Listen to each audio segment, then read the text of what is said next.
4 rooms, 4 dealers, and 4 chances to make the deal of a lifetime.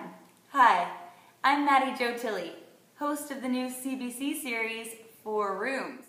Oshawa coach says the Gens need to work on their special teams in preparation for the playoffs. He says their penalty kill and power play need to be top-notch in order to go far. The next Generals home game is March 17th, right here at the GMC, and they'll be hosting the Sudbury Wolves. A particularly good day for Boone Jenner. In addition to his 3 points in the game, the captain has also scored a 3-year contract with the Columbus Blue Jackets. Maddie-Jo Tilley, Studio 12 Sports. In the third, Captain Oshawa giving this Pete a hard time for being in the box, and the Generals are on a power play. Jeffrey Shemich over to Lucas Lassio. Lassio shoots from the point. It's deflected off Scott Sabourin and in. Oshawa more than doubled Peterborough's shots, making it 2 games in a row that the Generals have had over 50 shots on net.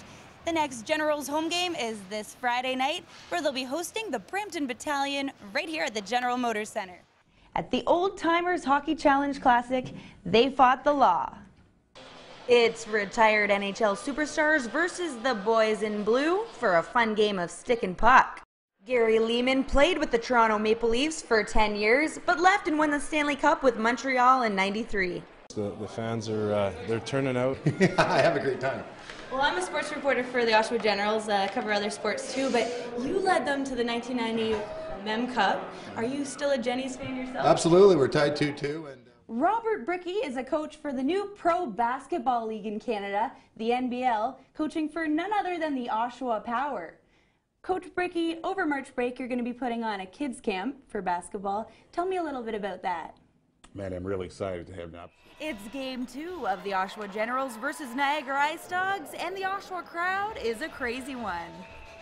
The Gens get to business right away. In the first, the 2 Scots in the corner. Scott Sabourin digs the puck out for Scott Lawton.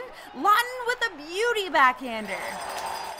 The Harlem Globetrotters win the World Championship, and although predictable, the large crowd loved every minute of it.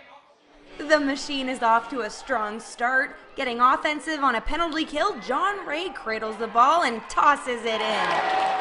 After losing their captain to the Toronto Rock, the Turf Dogs still pulled off a victory. And the next lacrosse game day here at the General Motors Center will be this Saturday, where Durham will take on Brampton at 4 p.m. and Oshawa will host Peel at 7. Will you make a fortune, or will you let it all slip away? That's all up to you.